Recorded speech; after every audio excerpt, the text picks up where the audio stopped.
안녕하세요. 만나서 반갑습니다. 여러분들과 단체급식 식품위생 모의고사를 진행해 나갈 김지연입니다. 자, 우리 이제 그 모의고사 1회를 한번 풀어봤는데요. 1회 문제 풀기 어떠셨어요? 풀만 하셨죠? 그래서 1회는 이제 처음 이제 스타트하는 모의고사 첫 스타트니까 조금 쉬운 문제들로 구성을 했어요. 그래서 식품위생에서 가장 기본이 되는 식중독이라든지 뭐 살균 소독법 같은 아주 기본적인 문제들로 구성이 됐고요. 단체급식 같은 경우에도 주로 많이 나오는 구매 파트라든지 그다음에 좀 나온 지 좀 된 식단 쪽에서 한번 시험 문제를 출제를 해봤는데요. 근데 단체급식의 문제 유형은 좀 특이한 게 한 문제에다 여러 파트의 문제를 갖다 넣어놓는 그런 유형이잖아요. 그래서 그런 유형으로 출제 유형으로 좀 출제를 해봤습니다. 자, 그래서 이 1회는 모의고사는 좀 쉽게 출제가 됐기 때문에 되도록이면 거의 다 맞을 걸 예상하고 문제를 낸 거라고 보시면 돼요. 네.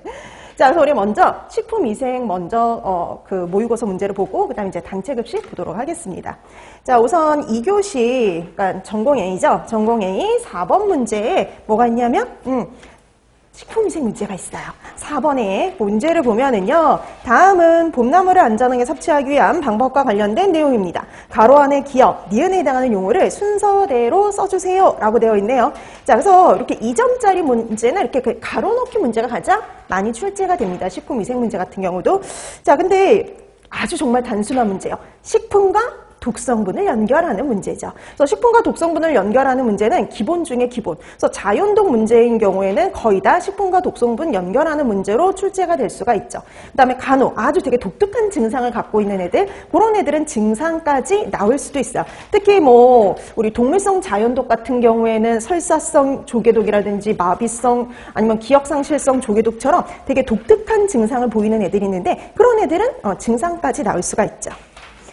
자, 그럼 4번 문제 들어갑니다. 봄나물 맛있고 안전하게 섭취하려면 이라고 되어 있네요. 자, 달래, 돌나물, 쓴바귀, 취나물, 더덕 등은요. 생으로 먹을 수 있지만 두릅, 달래순, 기역, 고사리 등은 식물 고유의 독성분을 함유하고 있어 반드시 끓는 물에 데쳐서 독성분을 제거한 후 섭취해야 됩니다.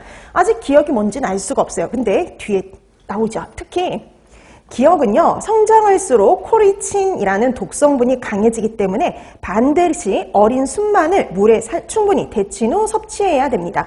자, 그래서 기역도 우리가 먹을 수 있는 나물의 종류이긴 하지만 그냥 섭취하면 문제가 되고요. 그 다음에 다 자란 것보다는 어린 순 위주로 해서 섭취를 할 수가 있어요. 그리고 코리친이라는 독성분이 함유되어 있다라고 되어 있죠. 그러니까 당연히 답은 뭐가 되냐면 원추리죠. 자, 원추리 같은 경우도 우리가 섭취할 수 있는 나물의 종류에 해당이 되지만 독성분인 코리친이 함유되어 있죠. 이 코리친 독성분은요, 성장할수록 독성이 강해져요. 그래서 되도록이면 어린 순만을 취해서 충분히 데친 후에 가열해서 데친 후에 섭취하게 되면은요, 문제가 되지 않습니다. 다 제거가 가능했죠. 자, 그 다음에 또 하나가 있어요. 고사리에 함유된 니은이라는 독성 물질은 물에 용해되기 때문에 삶고 물에 담가 불리는 과정에서 제거된다. 자, 이번에는 독성분을 쓰는 건데요. 고사리에 함유된 독성분이죠. 고사리에 함유된 독성분 푸타킬로사이드 내지는 시드라고 해도 돼요. 그래서 푸타킬로사이드 내지는 시드. 자, 이 푸타킬로시드 같은 경우 우리 고사리에 들어있는 독성분은요, 발암성 물질이었죠. 암을 유발하는 물질인데, 근데 이렇게 암을 유발하는 물질이 고사리에 함유되어 있지만 우리 고사리 먹을 수 있죠.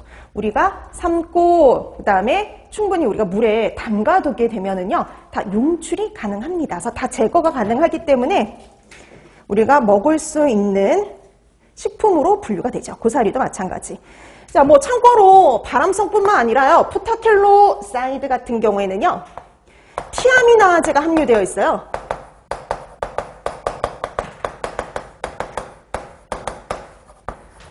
티아미나제? 티아민을 분해하는 효소예요. 말 그대로. 티아민을 분해하는 요소가 함유되어 있기 때문에 비타민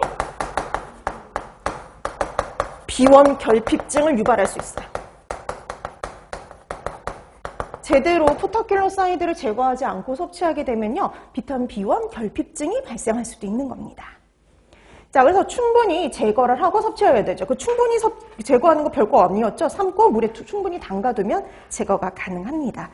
자, 이렇게 해서 여러분 식물성 자연독에는 이렇게 제거가 가능한 것들이 있어요. 그래서 제거하고 우리가 섭취할 수 있는 것들이 있는데 제거할 수 있는 그 방법이 있는 것들은 그 제거할 수 있는 방법도 한번 기억해 두시면 될 것 같아요.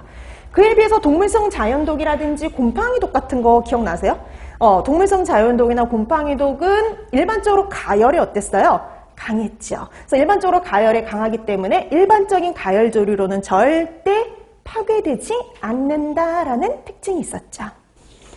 자, 이렇게 해서 여러분들이 자연독이 조금 이제 나온 지 오래돼서 그와 관련된 문제를 한번 출제해 봤습니다. 자, 그 다음에 또 하나가요. 어디 있냐면 3교시 전공 B에 2번에 있어요. 세균성 식중독이요. 자, 이번엔 세균성 식중독과 관련된 문제인데, 이 세균성 식중독과 관련된 이 문제는, 특히 단체급식소에서 특히 잘 발생하기가 일반적인 가정집 말고요. 대량으로 조리하는 곳에서 주로 발생하는 식중독. 그러니까 단체급식소, 그러니까 학교급식소하고 밀접한 관련이 있는 식중독이죠. 자, 그럼 2번 갑니다. 다음은 세균성 식중독에 대한 설명입니다. 괄호 안에 들어갈 식중독의 원인균, 그리고 이 식중독의 주 원인 식품을요, 순서대로 써주세요. 자, 괄호에 의한 식중독은요, 연중 발생을 하며 대규모로 집단 발생하는 것이 특징이에요. 2014년 경기도의 한 고등학교 급식소에서 가로균이 검출되어 집단 식중독을 일으켜 환자 수가 급 증가했는데요. 이 가로에 의한 식중독은 한꺼번에 많은 양의 음식을 가열 조리하는 단체 급식소 등에서 식품을 대량 조리한 후 상온에서 방치한 경우 이 균이 급속하게 증식해서요. 대형 식중독 사건이 발생할 수 있으므로 특히 주의해야 됩니다. 그래서 여러분 이런 특징을 갖고 있는 데가 하나 있었죠. 바로 뭐예요? 웰치균 식중독이었죠. 근데 여러분 우리 원인균 쓰라고 할 때 웰치균이라고 쓰면 안 돼요. 웰치균은 예전에 부르던 명칭이고요. 지금 현재의 공식 명칭은 뭐였어요? 클로스트리디움 퍼프리젠스죠.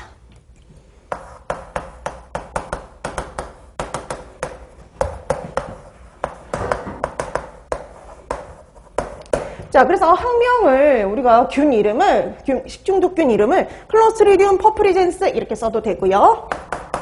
아니면 클로스트리디움 퍼프린젠스 이렇게 써도 되죠. 근데 웰치균이라고 쓰셔서는 안 돼요. 더 이상은 웰치균이 공식 명칭은 아니에요. 그래서 우리가 그냥 그렇게 부를 수도 있긴 하지만 공식 명칭은 아니기 때문에 그 웰치균이라는 것보다는 클로스트리디움 퍼프리젠스 이렇게 써주시는 게 정확합니다. 자, 그럼 원인균은 클로스트리디움 퍼프리젠스가 들어가면 되겠고요. 그 다음에 여기다 한 가지를 더 쓰라는 게 뭐가 있었냐면요. 주 원인 식품이요. 자, 우리가 이거를 대량 조리할 때 주로 발생한다 그랬잖아요. 대량으로 가열 조리한 다음에 실온에서 장시간 방치했을 때 보통 발생을 했었죠. 근데 원인 식품이 되는 게 어떤 식품을 가열 조리한 후 상온에 방치했을 때 주로 발생을 하냐면 그때 2014년에 발생했던 게 족발이었죠. 그 족발의 특징이 뭐냐면 동물성 단백질 식품이야. 자, 그래서 주 원인이 된 식품은요, 동물성 단백질 식품입니다. 여러분, 족발 이렇게 쓰면 안 돼요. 그러니까 족발과 같은 동물성 단백질 식품 이렇게 쓰는 건 상관이 없는데 그냥 족발 이게 아니라요. 족발에서만 발생하는 게 아니죠. 그래서 그런 동물성 단백질 식품이에요. 자, 그래서 보통 이제 식물성보다는 주로 동물성 단백질 식품에서 발생을 합니다. 그래서 동물성 단백질 식품을 대량으로 우리가 보통 가열 조리한 다음에 대량으로 그러니까 우리가 이렇게 다시 소분해서 보관하는 게 아니라 그 많은 양을 대량으로 장시간 상온에 방치했을 때 식중독이 주로 발생을 했죠. 그래서 일반적인 가정집에서는요, 이 식중독이 거의 발생을 하지 않습니다. 그래서 대량으로 이렇게 조리를 하는 단체급식소, 캐터링 업체, 뭐 이런 데서 주로 발생을 하는 거죠. 자, 그래서 요거 같은 경우 특히 대량 식중독이 주로 발생하는 이유가 바로 요거예요. 그래서 이렇게 해서 동물성 단백질 식품을 대량으로 가열 조리하면 우리가 어때요? 혐기적인 상황이 된다 그랬죠. 그런 혐기적인 상태에서 장시간 방치하면 얘가 정말 잘 증식을 하겠죠. 그래서 문제가 발생하는 겁니다. 자, 이렇게 해서 여러분들이 정리해 두시면 되겠고요. 그래서 원인균은 클로스트리디움 퍼프리젠스, 동물성 단백질이 주 원인 식품이다. 뭐 이거 기억하는 거 되게 당연한데요. 근데 여러분 이 식중독과 관련해서 중요한 게 몇 가지가 더 있었던 거 기억나시죠? 첫 번째 어떤 게 중요했냐면요. 분류상의 특징이죠. 여러분 이 분류했을 때 그 흔한 감염형도 아니고 독소형도 아니고 뭐였어요? 중간형 내지는 감염 독소형이었죠.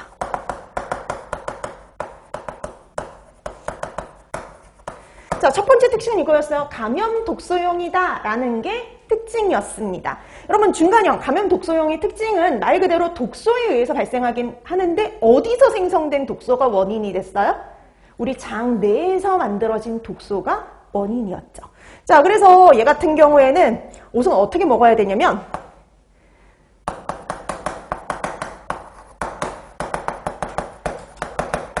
다량의 균을 섭취를 해야 돼요. 그래서 우리가 가열에 의해서 예방이 가능한 이유가요. 보통 가열한 다음에 즉시 섭취하면 식중독이 발생하지 않아요. 왜냐하면 가열을 하면 균을 사멸할 수 있으니까요. 아포, 포자는 사멸이 안 되지만 영양세포 상태의 균은 사멸이 돼요. 자, 그래서 이 식중독이 발생하려면 포자 상태의 균이 아니라 영양세포 상태의 균을 섭취해야지 발생을 했었죠. 영양세포 상태의 균을 많이 먹어야지 발생을 해요. 그 다음에 얘네가 장 내에 들어와서 이 영양세포가 증식하고 더 많이 증식하고 자, 그 다음에 포자를 형성을 하죠. 이런 포자를 형성할 때 뭘 방출했어요? 독소를 방출하게 되고요. 이로 인해서 식중독이 발생을 했었죠. 자, 그래서 얘는 특징이 장 내에 들어와야 돼요. 장 내에 들어와서 이렇게 포자가 형성이 될 때 독소가 방출이 돼서요. 바로 식중독을 유발하는 게 특징입니다. 자, 그럼 포자가 만들어지려면 원래 영양세포 상태로 들어와야지 포자가 형성이 될 수가 있겠죠. 포자였던 애가 그냥 포자를 유지하는 거, 그거 가지고는 독소가 만들어지지 않으니까 포자로 형성이 되려면 영양세포 상태의 균이 포자가 되는 그 상황을 말하는 거죠. 그래서 이 상황이 되려면 반드시 영양세포 상태의 균을 먹어야지만 발생을 해요. 그것도 많이. 자, 그래서 우리가 가열에 의해서 충분히 예방이 어땠어요? 가능했었죠. 자, 그래서 여러분 예방법들도 얘는 좀 특징적이었죠. 그래서 왜 우리 아포가 얘는 100도씨에서 4시간 가열해도 파괴가 안 됐잖아요. 그렇다고 해서 우리 가열에 의해서 예방이 불가능한 거 아니었죠. 가열에 의해서 충분히 예방이 가능합니다. 그래서 가열 조리 후에 즉시 먹으면 돼요. 가열 조리 후에 즉시 섭취하면 돼요. 가열을 하게 되면 균수를 줄일 수가 있잖아요. 영양세포 상태의 균을 줄일 수가 있기 때문에 가열 후 즉시 섭취하면 문제가 안 됩니다. 다량을 섭취하는 게 아니기 때문에. 자, 그 다음에 두 번째, 가열 조리한 다음에 급속 냉각을 시켜주면 되죠. 급속 냉각시키면 돼요. 급속하게 만약에 바로 먹지 않을 거면 급속하게 냉각을 시키면 되죠. 소분해가지고요. 급속 냉각하는 거죠. 그래서 소분해서 급속 냉각하기. 냉각한 다음에 냉장 보관하면 되죠. 아니면 열장 보관해야 되는 애들은 가열 조리 후 뭐예요? 열장 보관해주면 됩니다. 자, 그래서 이런 것들이 예방법이 될 수가 있어요. 자, 그래서 클로스트리디움 퍼프리젠스 같은 경우는 일반적인 가정집이 아니라 학교급식소 같은 이런 집단급식소에서 주로 발생한다라고 보시면 될 것 같습니다.